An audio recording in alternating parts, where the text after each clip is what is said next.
Tokyo Drift is, let me check my notes, inspired by Shakespeare's The Tempest. This is the third entry in my ever-lengthening series about whether or not the creators of the Fast and Furious franchise are blatantly ripping off the bodacious bard for fame and fortune. Grab that e-brake hard, Gaijin, and let's get weird. Tokyo Drift would hit theaters in the summer of 2006. This is the first installment of the series directed by Justin Lin. Outside of the Fast and Furious franchise, Lin is also known for directing Annapolis and a handful of episodes of Community and True Detective. Troy and Abed in the morning. He was also an executive producer on the LeBron James Space Jam sequel, a film I am now realizing should have been called Space James. I'm also now realizing that Space James doesn't take place in space. So maybe we shouldn't have called it Space Jam at all? I'm getting off track here. Tokyo Drift is also a departure from the family that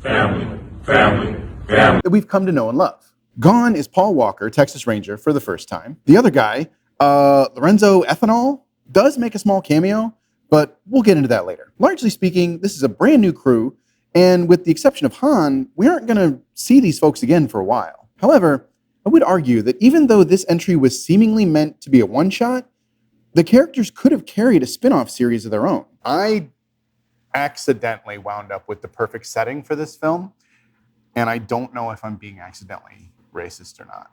Ooh, tea. Our new cast includes Lucas Black as Shawn, the formerly Lil Bow Wow as Twinkie, Sung Kang as Han Lu, later known as Han Solo, Brian T as Takashi, aka Drift King, and Natalie Kelly as Neela. Now, on to the plot. Shawn starts the film not in Tokyo, but in suburban Arizona. He is a 24-year-old man navigating the social minefield of high school. He drives a sick-ass 1971 Monte Carlo and has a deeply antagonistic relationship with the school bully, the oldest son from Home Improvement, who I believe recently got arrested for a DUI. So, full circle. After surviving a standoff with Brad Taylor and the rest of the varsity basketball team, the Richard measuring contest transitions from physical violence to a race. The 21 Jump Street dropouts decide they are going to race their cars through a nearby development, and the winner of the race would get to do the sex on Brad's girlfriend. Winner gets. Sexism aside, I think the Jock King needs talking to. Because seriously, man, what are you gaining in this situation? If you win the race, you gain nothing, and you build zero street cred. You're already maxing out. But if you lose, your girlfriend has agreed to cuck you in front of the entire school. Come on, man. Negotiate for better terms. This whole school was really on board with the situation from Jump Street, and that's a problem all its own. Moving on. So the two begin what can only be determined to be a 2,000-mile race through a housing development that is, on school grounds, I guess, and for some blessed reason is abandoned in the middle of the day except for these high schoolers. Maybe the high schoolers are building the houses and they're all on like a union lunch break or something. I mean, the average household income in Oro Valley, Arizona, where the opening scenes of this film take place, is north of $130K a year. So maybe the school district is so well funded that the kids in shop class are getting construction apprenticeships by building these houses. The race is a disaster, and the two tear a massively destructive path through the neighborhood that kills a conservative 10 people, all of which, I reiterate, are unsupervised, overaged high school students. Shawn is then kicked out of school because his mom doesn't have enough money to pay to have her son's 1 meter cleared, presumably because all the other times he's wrecked entire neighborhoods in a desperate attempt to cuckold the local Letterman bully. Interestingly, Shakespeare was the first person to coin the term cuckold, so boom, case closed. Wrap it up, folks. Roll credits. First 5 minutes, my theory stands tall. Oh, you want more? Sure, why not? Rather than go to jail, Shawn moves to Tokyo to live with his military dad, which seems like a plan that would not work. I mean, the police themselves told Shawn's mom to send him to another country and run away from his problems. So, does Japan not have an extradition treaty with the United States? According to Google's AI, Japan and the United States have a bilateral extradition treaty that was signed in Tokyo on March 3rd, 1978. So how is this plan supposed to work? What exactly is this plan in the first place? Whatever. I love this movie. So even though the method by which we get to Japan is admittedly convoluted and nonsensical, I don't care. car because cargo boom. Shawn's dad was expecting him, but also not expecting him, as he is absolutely getting it in when Shawn arrives. That doesn't matter in the long run. I just wanted everybody to know Shawn's dad is living the dream of every middle-aged divorced dad. The man really doesn't care what his son does, like a good father, and only has one rule: don't go near a car. Go to school, you come back here right after, and I don't want to see or hear about you anywhere near a car. And considering how everyone who touches a car in this film gets a gun pointed in their face, this dude may have a point. Listen, super duper senior son, don't cross any streets. Because if you touch a street, you'll touch a car. If you touch a car, a woman will want to jump your bones. And when she wants to jump your bones, her boyfriend named Donkey Dong will try to shoot you. Hey, Dad, what the fuck are you talking about? Honestly, I'm on an ungodly amount of Blue Chew, and there's basically no blood in my brain, so I'm kind of surprised I'm even breathing right now. Should I call an ambulance? Yes, please. That would be very nice. So anyway, Shawn somehow gets to school without touching any cars, and as is the Movieland custom, meets every single popular person in the entire freaking city. One of the people he meets is his right-away best friend, Twinkie. 1, 2, 3, 4, got Jockey! Twinkie's dad is in the military too, and he decides to take Shawn and his weird accent under his wing. Mid-sized Bow Wow informs our main man that the only way to fit in here in Japan land is to get really into drift racing. Shawn goes to an event with Twinkie where he finds that the high schoolers here in Tokyo don't build neighborhoods, they build parking garages. Shawn's mouth writes a check his butt definitely can't cash, and he finds himself in a drift race against the Drift King. We also subtly realize that Twinkie knows he's in a movie. 2, 3, 4, got Jockey! What's Bow Wow up to these days? I wonder if he ever came back from Tokyo. Can we call the Zeus Network? I feel like they would know. Can your ex help you meet your next love? So Shawn doesn't just lose the race. He totals a priceless drift car belonging to Han, who apparently went to the Brad Pitt School of Acting, as he is always stuffing his face. Since he can't pay to fix Han's car, remember, he just bankrupted his family by wrecking cars in the US, he has to work off his debt by running errands for Han. Who gave me my money? It turns out, Han runs an extortion business for the Yakuza.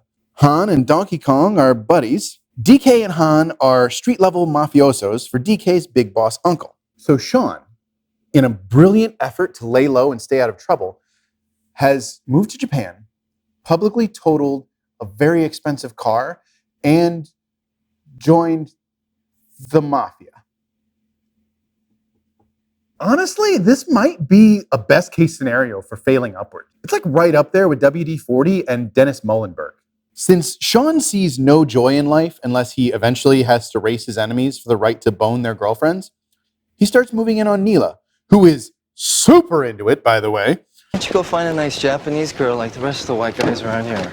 There's just something special about these American boys with unidentifiable Southern accents. Don't you mean Wabaki? DK shows up the next day and beats up Shawn, telling him to stay away from his woman. What'd you expect? You didn't just play with fire, you soaked the matches in gasoline. Yeah, that's a good. I'm gonna write that down. That's a good line. Later, Neela breaks up with DK and moves in with Shawn. So ultimately, Shawn still got the girl, even though he had to let the bad guy kick his ass a little bit first. Throughout all of this, Shawn is slowly getting better at drifting. We know this because the real-world Drift King, and basically the inventor of drifting, Kiichi... Hey Google, how do you say this guy's name? Keiichi Tsuchiya. So the real-world Drift King, and basically the inventor of drifting, named... Keiichi Tsuchiya. is sitting around watching Shawn improve. Well, if you drove like that on the public roads, you deserve to be called a maniac. So when big Yakuza uncle Kamada, played by Japanese film legend Sonny Chiba, scolds DK for letting Han steal from the family for so long, it ignites the powder keg of manly frustrations that DK has been feeling after being emasculated so publicly, and I'm assuming several lifetimes worth of pent-up sexual frustration. So he grabs his team and hits the garage where Han, Shawn, and the others all hang out. There is an excellent car chase through Tokyo where Shawn, Neela, and Han drift and drive away from DK and his right-hand man. Just as they escape the angry mafiosos, Han is hit by oncoming traffic and his car explodes in a fiery doom we won't discuss again for at least 2.5 movies. Dominic Toretto. You don't know me.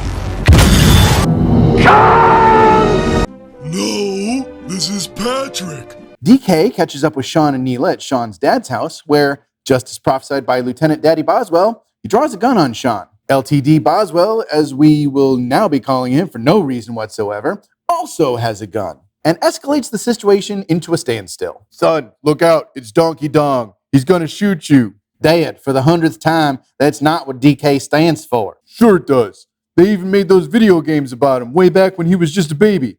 Donkey Dong Country, Donkey Dong Country XXL, Donkey Dong 4, Dong Another Day, Donkey Dong Episode 2, Attack of the Dongs. This is why Mom left you. In all seriousness, I really just wanted to see how many times I could say Donkey Dong without this video becoming a problem. I'm trying not to swear outright too much, but I still have an innate need to just go on a blue streak. Neela agrees to go with the bad guy, and now we're in the home stretch. Shawn makes amends with LTD Boswell, and the two finally agree that cars are good, actually. Shawn and properly proportioned Bow Wow pool their money, and Shawn goes back to pay Kamada for what Han stole from him. Why? Who the hell knows? Shawn also decides to do what he does best, make deals with powerful people who really don't gain anything if they win. So with basically nothing on the line, Shawn prepares for his final race against Donkey Dong. LTD Boswell takes Shawn to the garage that he's been hiding and gives him the muscle car, which he's also been hiding. And they yoink that useless American engine out of it and put a good old Japanese engine in its place. Because everybody knows if you want a giant hunk of American steel to go faster, you put a smaller engine under the hood. Listen, I'm not really a car guy.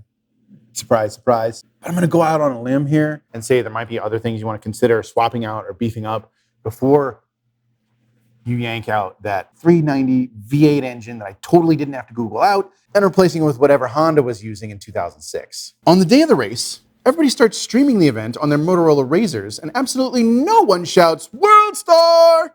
which really breaks the immersion. Shawn decides to win the race by being more gooder at cars than DK. And when DK sees that Shawn is the more gooderist, tries to run Shawn off the road, which is no bueno. Luckily, Radiohead calls the Karma Police on him immediately, and he drives his own car off the side of the mountain. Kamada, instead of shooting Shawn and making him leave town anyway like he could have all along, honors the deal and lets Shawn stay.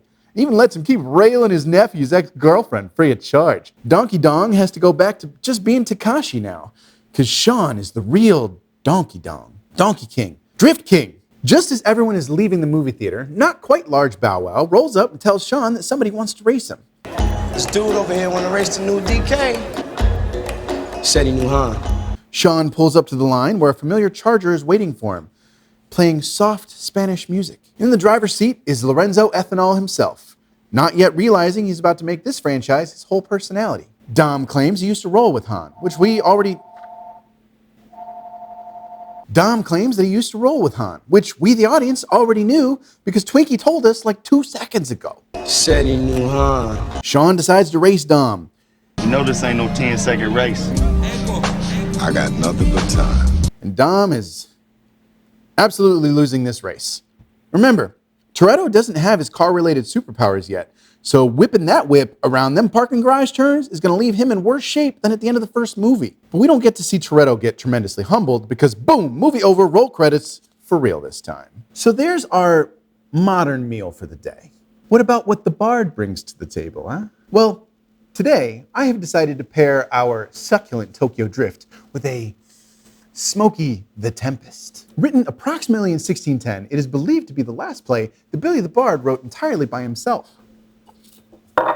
How is that still hot? While it is listed as a comedy, many modern scholars recognize that the blend of elements from both comedy and tragedy would classify it more as a romance today. In this play, our main guy is Prospero. Prospero is the rightful Duke of Milan, and apparently a pretty all-right magician. I say rightful and not current because his brother, Antonio, overthrew him with the help of the King of Naples. Prospero, with an assist from a cool dude named Gonzalo, escapes the fate typically held for dethroned royalty by hopping in a boat with his baby girl Miranda and sailing far, far away. The two of them wash ashore on a remote, mostly deserted island. The only inhabitant when they arrive is a dude named Caliban, and Prospero uses his magical wiles to bewitch Caliban into protecting him and his little girl. During their time there, he also frees the spirit Ariel, who was trapped in a tree, and once again uses his magic to bind them to himself. Prospero is kind of a dick. But you're a fun dick. And You're our dick.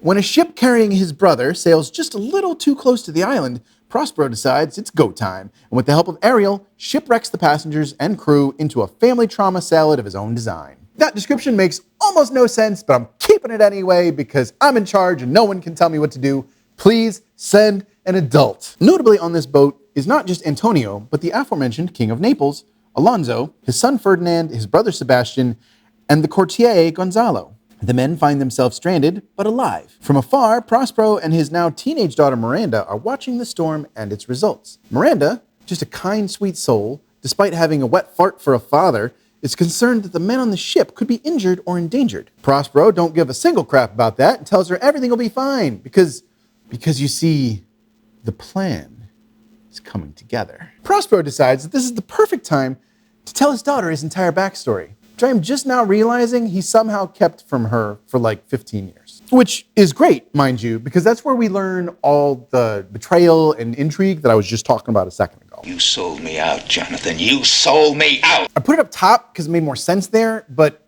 technically, Shakespeare doles it out later in the story because he's kind of a drama queen and drawing things out, keeping people guessing is kind of his thing. It makes sense narratively, but this is a review show. Keeping you guessing is not really what I'm here to do. Remember to subscribe and join the Patreon because I do this all for you. I mean, it's kind of for me. So I'm doing this partially for you. So the dude we're begrudgingly calling our protagonist recognizes that this is the moment he's been waiting for.